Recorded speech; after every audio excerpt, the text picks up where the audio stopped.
Kellogg's, a household name built on wholesome nutrition and family values. But behind that cheerful branding lies a saga of brotherly betrayal and bitter conflict that would shock those who grew up trusting the brand. This isn't the story you think you know.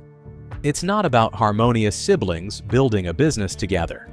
It's about two men with irreconcilable visions, one sanitarium experiment gone global, and a family war that would echo through generations. One brother believed cereal was a sacred health food, a tool for spiritual and physical purity. The other believed it was a product to be sold, sweetened, and marketed to millions. Their battle didn't just create an empire, it destroyed a family. This is how the Kellogg's you know was born from conflict, ambition, and the price of independence. In the late 1800s, Battle Creek, Michigan was an unlikely epicenter for a revolution in American health and wellness. This small town in southern Michigan became home to one of the most influential medical institutions of the era, a place where the nation's elite came not for entertainment, but for transformation. The Battle Creek Sanitarium, founded in 1866 by the Seventh-day Adventist Church, was more than a hospital. It was a laboratory for a radical vision of health reform. At the heart of this vision was a religious philosophy that treated the body as sacred. Seventh-day Adventists believed that physical health was inseparable from spiritual health. They promoted vegetarianism, abstinence from alcohol and tobacco, regular exercise, and a holistic approach to wellness that was decades ahead of its time. In an era when American diets were heavy with meat, grease, and alcohol, the Adventists offered a different path. Clean living, they argued, was the gateway to both earthly vitality and heavenly favor. In 1876, a young physician named John Harvey Kellogg took over leadership of the sanitarium, and under his guidance, Battle Creek became a destination for America's most powerful and privileged. Presidents visited. Industrialists came seeking cures. Celebrities arrived looking for the secret to longevity. J.H. Kellogg, as he was known, was brilliant, charismatic, and utterly convinced of his mission. A trained surgeon and prolific author, he published dozens of books on health, performed thousands of surgeries, and became one of the most recognizable medical figures in America. The sanitarium he built reflected his grand ambitions. It was part medical facility, part luxury resort, part spiritual retreat. Patients underwent elaborate treatments, including hydrotherapy, electrotherapy, and rigorous exercise regimens. They ate meals designed by J.H. himself, meals that were vegetarian, bland by design, and intended to calm what he called the passions of the body. The sanitarium wasn't just treating illness, it was cultivating a new kind of American, one disciplined in body and pure in spirit. But behind the celebrated doctor stood a quieter figure, one whose contributions were essential yet rarely acknowledged. Will Keith Kellogg, known as W.K., was J.H.'s younger brother by 8 years. While J.H. basked in public acclaim, W.K. managed the sanitarium's business operations.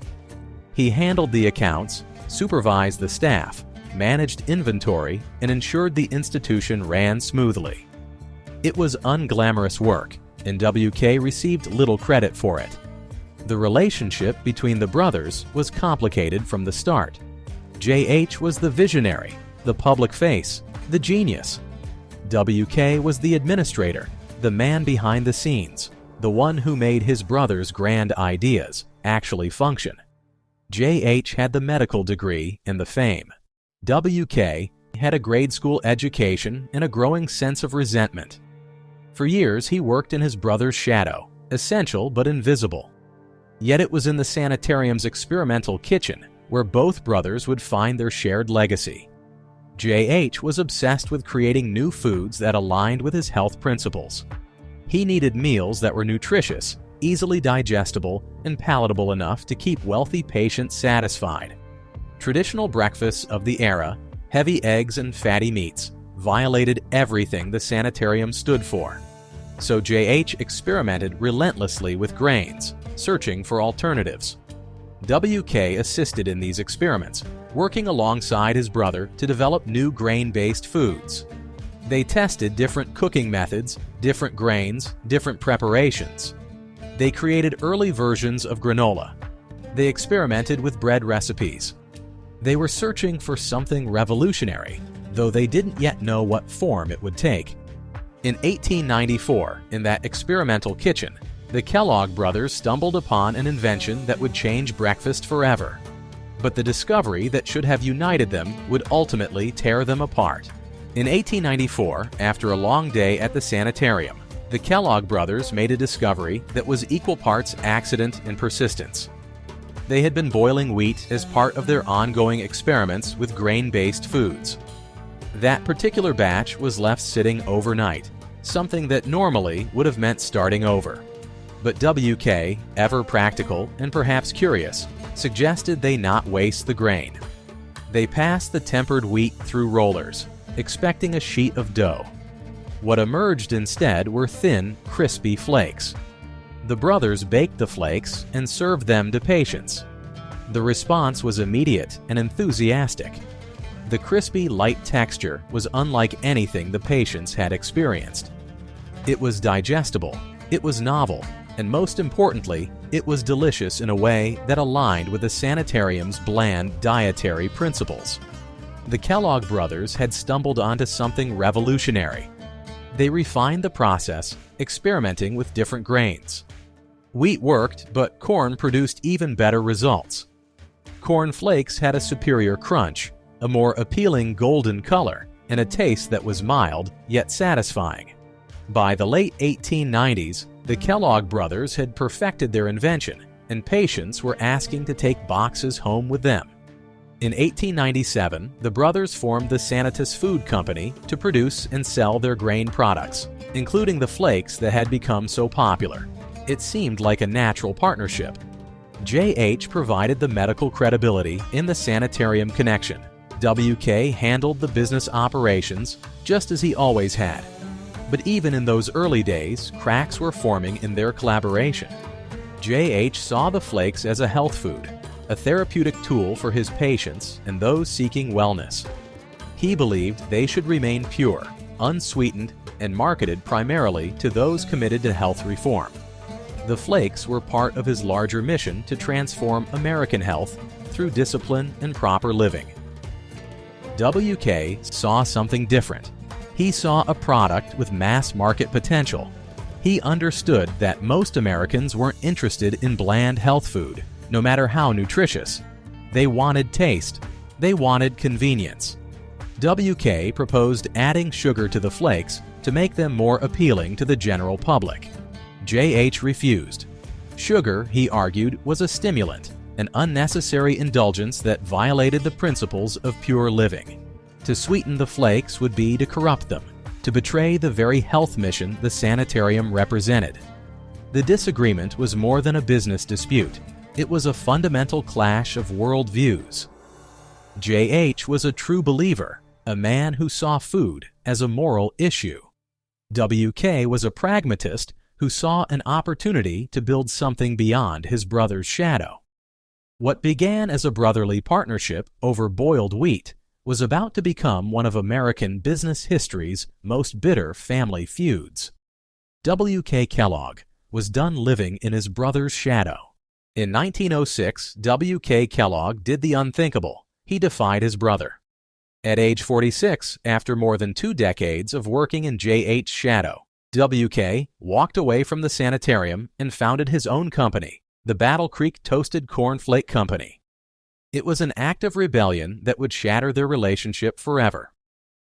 W.K. took the cornflakes formula they had developed together and made a decision that to J.H. represented the ultimate betrayal. He added sugar. The sweetened cornflakes were an immediate success with the public. They were crispy, tasty, and convenient, everything the average American wanted in a breakfast food. W.K. wasn't interested in serving a small community of health reformers. He wanted to feed the nation. J.H. was furious. To him, W.K. hadn't just started a competing business. He had corrupted their invention, betrayed the sanitarium's mission, and stolen the family name to do it. J.H. filed a lawsuit claiming that W.K. had no right to use the Kellogg name on cereal products. The legal battle would drag on for years, a bitter and public fight between brothers over who owned their shared legacy. The lawsuit revealed just how deep the divide between them ran. J.H. saw himself as a prophet of health reform, a man on a divine mission to transform American wellness. He was brilliant but tyrannical, a demanding boss who micromanaged everything and everyone around him. Former employees described him as a genius who treated people as instruments of his vision. He had run the sanitarium like a medical dictator, and he had run W.K. the same way. For decades, W.K. had endured his brother's controlling nature. He had worked long hours for little pay, handling the sanitarium's business affairs while J.H. received all the credit and acclaim. J.H. once wrote that he had employed his brother as a clerk, a characterization that captured perfectly how he viewed their relationship. W.K. wasn't a partner. He was subordinate labor. The resentment had built slowly year by year. W.K. later recalled working 16-hour days at the sanitarium, managing everything from inventory to payroll, while his older brother enjoyed fame, fortune, and the adoration of wealthy patients. When W.K. asked for a raise or recognition, J.H. responded with criticism or indifference. The dynamic was suffocating, but the conflict was about more than wounded pride. It was a fundamental philosophical divide. J.H. believed food was a moral issue, that what people ate determined not just their physical health, but their spiritual worthiness. Purity in diet meant purity of soul. To commercialize cereal, to sweeten it and sell it to the masses, was to pervert its sacred purpose. W.K. saw things differently. He believed people deserved food that was both nutritious and enjoyable. He understood that most Americans weren't interested in bland health food served in a sanitarium. They wanted convenience and taste. Making cereal affordable and appealing wasn't corruption, it was democratization. Neither brother was entirely wrong. J.H.'s commitment to health principles had genuine merit, even if his methods were extreme. W.K.'s business vision brought affordable nutrition to millions of families who would never visit Battle Creek. But neither could see the value in the other's perspective. The divide was too personal, too wrapped up in years of accumulated hurt and conflicting ambitions. The courts ultimately sided with W.K. After years of litigation, he won the right to use the Kellogg name on his cereal products. It was a devastating blow to J.H., who saw it as the legal system endorsing his brother's betrayal. The two men, who had once worked side by side in an experimental kitchen, would barely speak for the rest of their lives. W.K. Kellogg had won the right to his own name. Now he would prove that business acumen could triumph over his brother's fame. What followed was a masterclass in American marketing. If one man could be called the father of modern food marketing, it was W.K. Kellogg. In the early 1900s, advertising was still a relatively crude art. Companies placed small notices in newspapers and relied heavily on word of mouth. W.K. saw the untapped potential in aggressive, innovative marketing, and he pursued it with the same determination that had driven him from his brother's shadow. Battle Creek in those years was a fiercely competitive market. W.K. wasn't just competing against his brother's Sanitas brand. He faced a formidable rival in C.W. Post, a former sanitarium patient who had launched his own cereal empire with grape nuts and Post Toasties. Post was an advertising pioneer himself, and the competition between the two men was intense. By the 1910s, more than 40 different cereal brands were operating out of Battle Creek, many of them imitators trying to cash in on the cornflake craze. W.K. understood that to dominate this crowded market, he needed to do more than just produce a good product. He needed to build a brand that Americans could trust and recognize instantly. His first major innovation was the use of national magazine advertising. In 1906, he placed a full-page advertisement in Ladies' Home Journal, one of the most widely read publications in America. The ad was bold, direct, and focused on the product's benefits. It was a gamble that paid off spectacularly. Sales surged, and WK never looked back. He poured money into advertising at a rate that shocked his competitors and would have horrified his frugal brother. WK also pioneered the use of his signature on every box. The prominent WK Kellogg scrawl became a mark of authenticity, a way to distinguish his genuine cornflakes from the dozens of inferior imitations flooding the market. It was personal branding before the term existed, and it worked brilliantly. Perhaps his most audacious strategy was the free sample campaign. WK gave away millions of boxes of cereal to American households, trusting that once people tasted his product, they would become loyal customers. It was an enormous expense, but it built brand loyalty on a massive scale. Families across the country received boxes of Kellogg's Corn Flakes in the mail, a generous gift that turned into lifelong purchasing habits. WK was obsessive about quality control. He personally inspected production lines, demanded perfect packaging, and refused to let a substandard box reach consumers. His cornflakes had to be crispy, fresh, and consistent. Every batch had to meet his exacting standards. This perfectionism, ironically, mirrored his brother's approach to medicine. Both men were control-oriented perfectionists. They just directed that intensity toward different ends. By 1910, the Kellogg Company had achieved national distribution. By the 1920s, WK was expanding internationally, bringing cornflakes to Canada, the United Kingdom, and Australia. The little company he had founded in defiance of his brother had become a global enterprise. The Great Depression might have destroyed a lesser company, but WK made a counterintuitive decision that cemented his dominance. While competitors slashed their advertising budgets, WK increased his. He believed that maintaining visibility during hard times would pay dividends when the economy recovered. He was right. Kellogg's gained market share throughout the 1930s while rivals struggled or disappeared. W.K. Kellogg had conquered the American breakfast table. But the empire he built would bring him everything except peace with his own family. The battles that defined his break from his brother would haunt his relationship with his own sons. By the 1930s, Kellogg's was no longer just a company. It was a cultural institution woven into the fabric of American life. The brand had achieved something remarkable. It had become synonymous with breakfast itself. Millions of families across the nation started their mornings with a bowl of Kellogg's Corn Flakes. The red logo was as recognizable as any symbol in American commerce. The scale of WK's achievement was staggering. By the late 1920s, Kellogg's had expanded into Canada, the United Kingdom, Australia, and beyond. The company controlled a dominant share of the American cereal market, crushing competitors and imitators alike.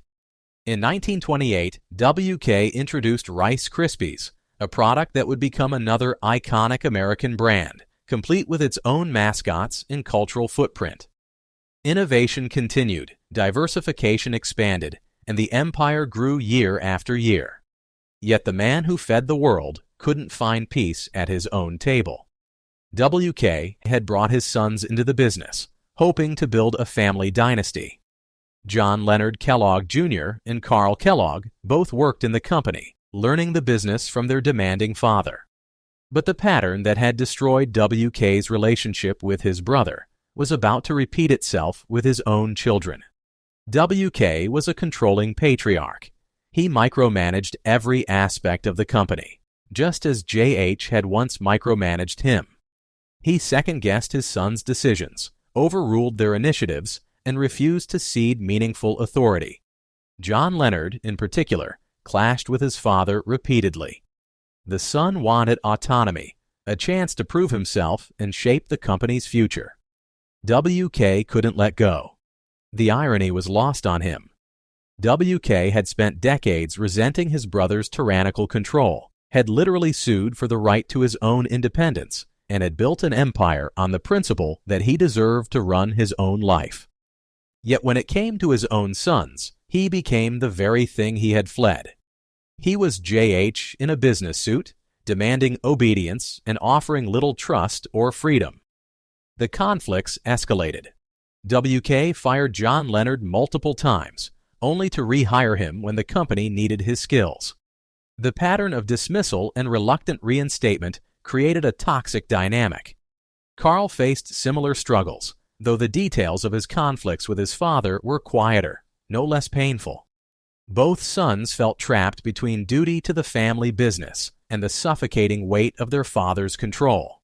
W.K.'s personal life suffered alongside his family relationships. His marriage to Ella Davis Kellogg ended in divorce in 1911, though they had been estranged for years before the legal separation. He had dedicated himself so completely to the business that little room remained for genuine intimacy or connection. Friends and family described him as increasingly isolated, a man who trusted no one completely and who found solace only in work. The man who had employees numbering in the thousands had almost no one he considered a peer or confidant. His sons felt used rather than loved. His former wife had given up trying to reach him. The empire he built required everything from him, and he gave it willingly, but the cost was a personal loneliness that deepened with every passing year. In 1930, perhaps recognizing the emptiness of his victories, W.K. established the W.K. Kellogg Foundation with an initial donation of $66 million. It was an enormous sum, especially during the early years of the Great Depression. The foundation's mission was to help children, to invest in their health and education. It was, in many ways, an attempt to create a different kind of legacy, one measured not in market share, but in lives improved. But even this philanthropic gesture couldn't heal the fractures in his own family. W.K. Kellogg had built the company his way, but at what cost? The same fierce independence that drove him from his brother's shadow now cast a shadow over his own children. As he aged, a new generation would test whether the Kellogg empire could survive beyond its founder. In 1946, W.K. Kellogg stepped down as chairman of the company he had founded 4 decades earlier. He was 86 years old, his health failing, his energy finally depleted after a lifetime of relentless work. The question facing the company was both simple and profound. Who could fill the shoes of a titan? The answer would reveal a hard truth about family empires.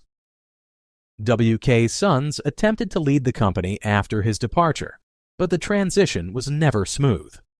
John Leonard and Carl had spent years navigating their father's controlling management style, and the scars of those conflicts didn't heal simply because W.K. stepped aside.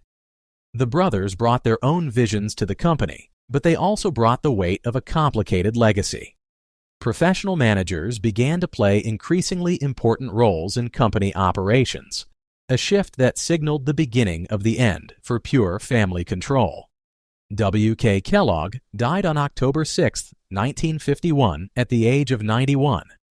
He had lived long enough to see his company become a global powerhouse, long enough to witness the breakfast revolution he had sparked, but he didn't live long enough to see whether his family dynasty would endure beyond his lifetime. It didn't. Over the following decades, the Kellogg family's grip on the company gradually loosened. The company went public, bringing in outside shareholders and diluting family ownership. Professional executives from outside the family rose to leadership positions, chosen for their business acumen rather than their bloodline. This wasn't a hostile takeover or a dramatic collapse. It was simply the natural evolution of a modern corporation. Later generations of Kellogg's had varying relationships with the company that bore their name. Some grandchildren and great-grandchildren remained involved in the business, serving on boards or in management positions. Others pursued entirely different paths, building careers in fields far removed from breakfast cereal. The family remained wealthy, beneficiaries of W.K.'s success, but they were no longer sovereigns of the empire. They were shareholders like any others. The modern Kellogg Company evolved far beyond what WK could have imagined. It became a global conglomerate, acquiring other brands, expanding into snacks and convenience foods, operating in countries across every continent. In 2023, the company underwent a major transformation, splitting into two separate entities. WK Kellogg Company would focus on North American cereal operations, while Kellanova would handle international markets and snack brands. The split reflected the complexity and scale the company had achieved over more than a century. The family name remains on the products. Millions of boxes still bear the Kellogg's brand, and WK's signature continues to mark packages as a symbol of authenticity. But the boardroom is populated by professional executives with no family connection, making decisions based on market data and shareholder value rather than familial loyalty or dynastic ambition. This pattern is familiar in American business history. Family companies, no matter how successful, rarely remain family-controlled beyond a few generations. The demands of modern capitalism, the dilution of ownership, the need for professional management all conspire against dynastic continuity. Some Kellogg descendants express pride in their family's legacy. Others have described the burden of carrying a famous name while having no real connection to the company that made it famous. The contrast with other families is striking. The Levy brothers' descendants remained in the Philippines for generations, intimately connected to the businesses their ancestors built. The Kellogg descendants, by comparison, became detached from the empire their forefather created, linked by name and wealth, but not by daily involvement or control. The Kellogg Company would outlive the Kellogg family's control of it. But there was another legacy W.K. Kellogg left behind, one that would redeem his complicated story and touch millions of lives in ways even his breakfast empire never could.